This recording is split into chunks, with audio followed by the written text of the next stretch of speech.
it was okay to ridicule or mock our Holy Prophet, peace be upon him. And in the Islamic countries, they felt that it was a deliberate attempt to insult us, to abuse us Muslims. They did not understand the Western mindset, and the Western mind did not understand the love and affection, the reverence we have for our Holy Prophet. And so what would happen is, because we, the Muslim countries, never make a concerted effort to try and make them understand what we feel for our Prophet. Because they do not treat religion like we treat religion. Every few years, there is some sort of comment, caricatures, some book which insults our Holy Prophet. There's a reaction in the Muslim world. The Western world then says they are very narrow-minded, they do not understand freedom of expression, they don't understand our values. And this cycle keeps going on and on. The primary target of Muslim countries getting together, the target is the Western audience and the Western heads of state. And what are we trying to tell them? We are trying to tell them two things. One, that Prophet Muhammad ﷺ is someone who lives in our hearts, and hence, and we love and respect and revere him, and under the garb of freedom of expression, any insult to him, any ridiculing him or mocking him, hence our reaction. And so the Western people and the Western governments we need to have a dialogue and explain this to them, because they don't understand. I know Western societies. I've lived there. I know how they treat religion. So they can't understand this. It needs to be spoken at all levels, and they should be made to understand. This is number one point that needs to be explained to them. It needs to be explained on all the forums like UN Human Rights, it needs European Union, they also have Human Rights Commission. It needs to be explained to them. And it needs to be explained jointly by all of us. That's when it will have an effect. Second, unfortunately, terrorism and Islam, radical Islam, these terms became currency. So the ordinary people in the Western countries cannot distinguish between a moderate Muslim and a radical Muslim. They can't distinguish. So all Muslims become suspect. They need to made to understand that in all human communities, there are radicals, there are liberals, and there are moderates. All human communities. So if you judge any human community by its extremes, you will vilify it. So no society should be judged by its extremes. So this is what's happening, unfortunately, to us. Islam and terrorism have got, suicide bombing in Islam have been linked together by the media and by the Western analysts. So that needs to be de-linked. Terrorism has no religion. It does not have a religion. And so unless we do that, what happens is any act of terrorism by any Muslim in the Western countries, the whole 1.3 billion Muslims are blamed for it. We have to have a concerted effort to de-link the two. It's got nothing to do with Islam. A term radical Islam should never be used. Because it in itself means that there's something in the religion. Radical Muslims, liberal Muslims, yes, but not Islam. Islamists means there's something in the religion. So these are subtle terms, but what has happened is this is what causes Islamophobia. And only us, we the representative of the Muslim world, only we can do something about it. Otherwise no one else is going to. And once we do something about it, This will then seep into the media as well. And it can only be remedied if all of us, Muslim states, have a concerted, and it's only a small, you don't have to have a big lot of material on it. You just have to address two things. The terrorism part and radicalism part in Islam, and the other is the sensitivity we feel for the Holy Prophet. Because they immediately, the moment we react, they said they are against freedom of expression, and they said they are very narrow-minded people. And they blame that on Islam. So either way, both these are the two areas which then feed into Islamophobia in the Western countries. And that's really was my reason to inviting you here today, because I thought, it has to be a conversation we must keep having, even with your diplomats. All we want is that it will promote harmony amongst humanity. Right now, it's dividing humanity. Thank you very much. To this briefing and sharing with us your views on this very important international issue.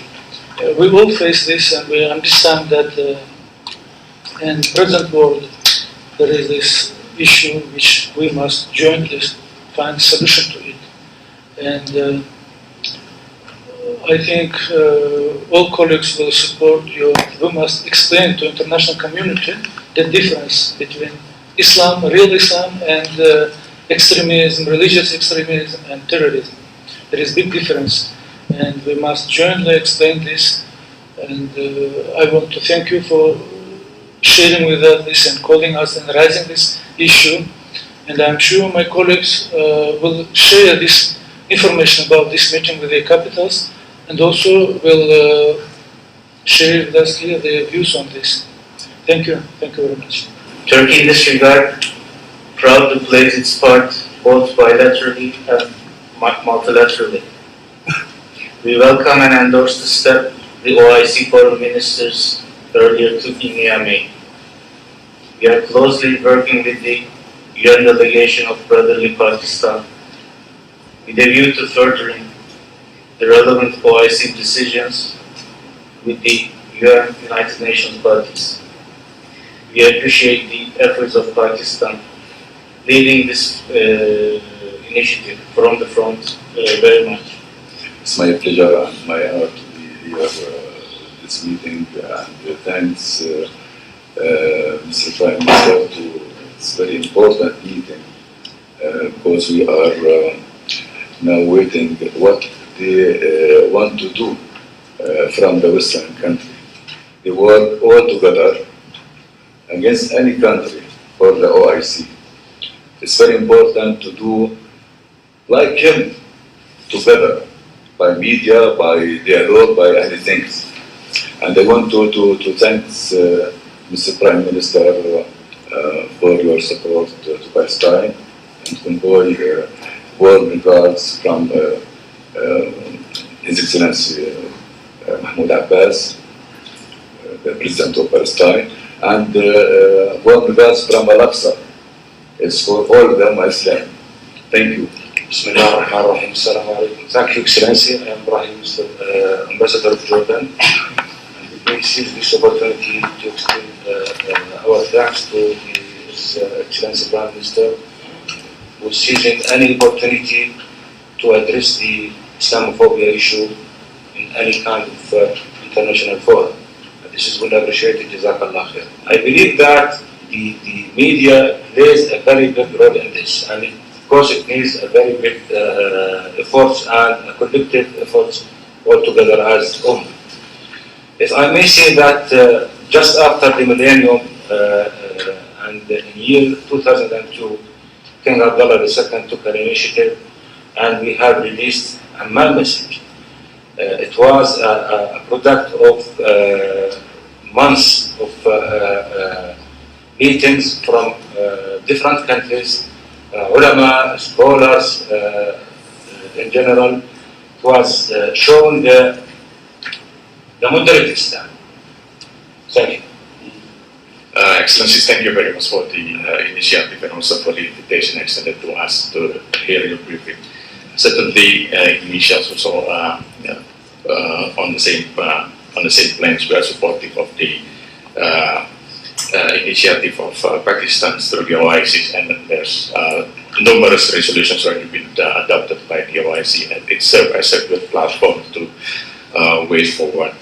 And I think there are two things that we need also to underscore in trying to make known to the public that with regard to our effort. One, many already mentioned about the important involvement of media. This is something that's very important. I understand it is not easy. We've been trying also to ask media to arrange meetings among media with the objective that they would come up with a code of conduct which inspire them how to be sensitive of other religions or other important issues. But I guess it is worth also contemplating once again to organize a meeting, among journalists, inviting journalists. So hopefully they would be able to come up with some sort of like a code of conduct for their further preference. There is a lot of interfaith dialogue already been organized involving interfaith leaders in the West, in also in the Muslim world. But without the involvement of media, it is very difficult, because in the end, who come up in the media, the narrative in the media will be direct or will be stated by those who written the articles or everything about the Islam. So I think the importance of the engagement of media, and in this regard, probably OIC may contemplate of organizing a meeting among journalists representing the Westerns and the Muslim countries, so that they can, have frank discussions and reflections. What would be the best ways to prevent similar events in the future? So, Prime Minister, thank you so much for your brief sharing with us this really important issue. As my brother, Ambassador of Turkey, mentioned, the most important thing is working on the OIC and the United Nations. And I think we should have the roadmap from now, put our efforts on it. Since the UAE will be next year a member of the Security Council of the United Nations, and also the next foreign minister meeting for the OIC will be in Islamabad.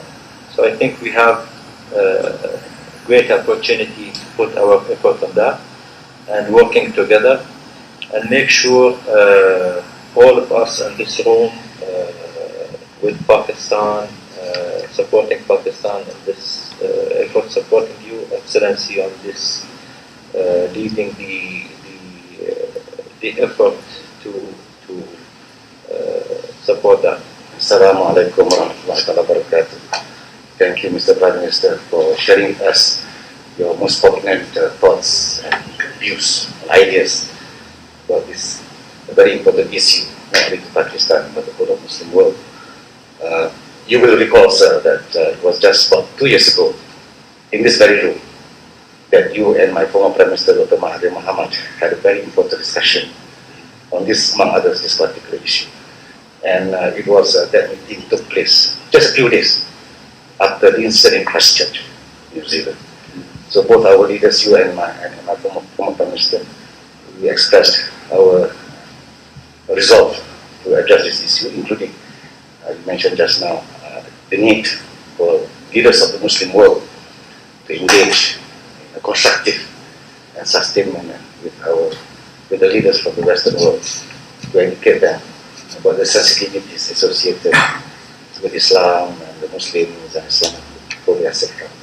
Thank you very much, sir. Thank you. First, I want to convey the congratulations of Fadilat al-Imam al-Akbar Shaykh al-Azhar to Your Excellency for the month of Ramadan, and also for your efforts countering the Islamophobia. And your message to him has been very well received the last month, and I think there is a sort of dialogue going on, concerning your message. Thank you very much. Thank you. इजहार राय की आज़ादी की आड़ में तौहीन रिसालत से